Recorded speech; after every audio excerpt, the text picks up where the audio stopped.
You know, the south of our country is unexplored by people who are not from the south of our country. Yeah.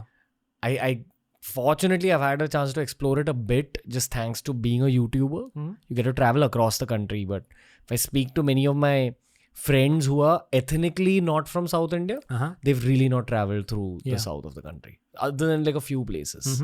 But there's so many mysteries and so much spiritual potency that's hidden in the south, man. Yes, absolutely. Right? And that's also because the reason it remains a bit of a mystery for people who are not from there or not familiar is you will see a lot of regionality also that becomes a part of it. So in the sense, now let's say a kshetram like Ayodhya. Ayodhya is largely known by the name Ayodhya itself, right? There isn't a regional variant that we refer to it. Across the country, everyone identifies it as Ayodhya. But you come to the south, there will be a Sanskritam name, a Sanskrit name that is given to this place. But more often than not, you will see it is not necessarily called that. So for example, there are 5 temples across Tamil Nadu and Andhra where Shiva embodies the 5 elements, the elements of the Panchamahabhutas, that is earth, water, fire, air and space. So Shiva represents that element. One of the temples is known as Thiruvanaikovil. Thiruvanaikovil is not going to be easy for someone who's not familiar to say it. It's a Tamil word. The Sanskritam word is Jambukeshwara. So what happens with this kind of regional layering is it doesn't become accessible. It's not easy for someone to connect and necessarily say, okay, I understand. Also the legends, the complexity, the intersection of different things. You know, there's the intersection of history meets Puranas. Not to say that they're different things, but there is different chronologies meeting. There is also different practices meeting.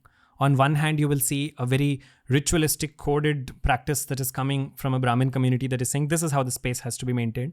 But you will also see a lot of indigenous influences in the same space. So it can get a little complex in terms of saying it's what's happening here.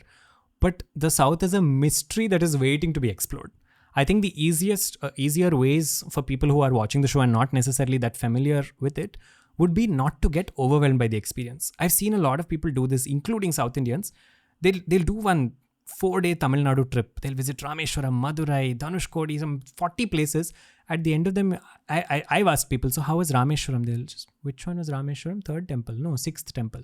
The experience is erased. So although there is this temptation to say, okay, if you go to Chidambaram also, around Chidambaram, you have like more than 40 different places you can visit, all of which have their own history. I would go against a popular belief and say, don't visit all 40 together. Visit Chidambaram, come back. Let Chidambaram sit in your heart. Next time you want to go somewhere else, add one thing to Chidambaram. Don't make the mistake of putting too much on your plate. Where are you from ethnically? Ethnically, I'm from Andhra Pradesh. Born and brought up in Bangalore.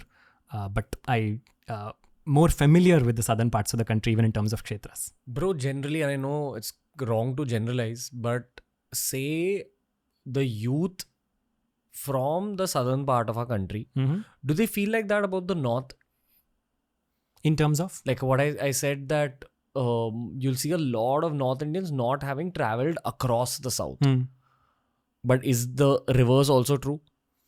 So in the north, the presence of Kashi, the presence of Naimisharanyam, which is in Uttar Pradesh, the presence of Badri, of Kedarnath, Amarnath, all of this automatically has made the Vindhyas, everything beyond north of the Vindhyas, has made these very desirable places for sadhakas from the south. So, like you said, I don't know if it is right to generalize and say that there is this intimidation about the north. The intimidation largely disappears because although the places are in the north, a lot of stories concerning these places are regularly told in the south. So, stories about, say, Naimisharanyam, although it's in UP, you go to Naimisharanyam, you'll feel like it's a mini Andhra Pradesh only, because there are scores of devotees and pilgrims that are regularly visiting there. So they've set up circuits and 3-day tours, 5-day tours, etc. So it's a lot more accessible, not in terms of logistics, but in terms of familiarity. Saying, yeah, Naimisharanyam, no? Every time we hear this story, we know that it is being told in Naimisharanyam. So familiarity comes in. Yeah. My whack thought is that I have Tamil bros, deep Hanuman bhaks, and I have Jat bros who are deep Hanuman bhaks also. Yeah.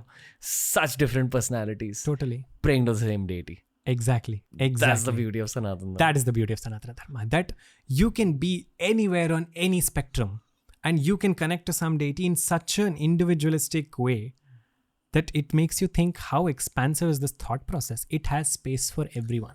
There's something about the geographical region of the subcontinent, man. Yeah. I do believe that there's deities in multiple faiths. Yeah. You know, I'm talking about outside of Hinduism as well. And there have been powerful deities in powerful religions which are not to be found in the modern day version of Earth that we know. Yeah. For example, Egyptian culture, Mesopotamian, South American culture. But for some reason, the subcontinental deities as well as the subcontinental culture survived. Yeah. There's some role for the subcontinent to play for sure. Absolutely. On the world stage. If you enjoyed this clip from the Ranveer Show, we've uploaded a ton of other clips related to a ton of other topics. So explore the channel because there's something for everyone.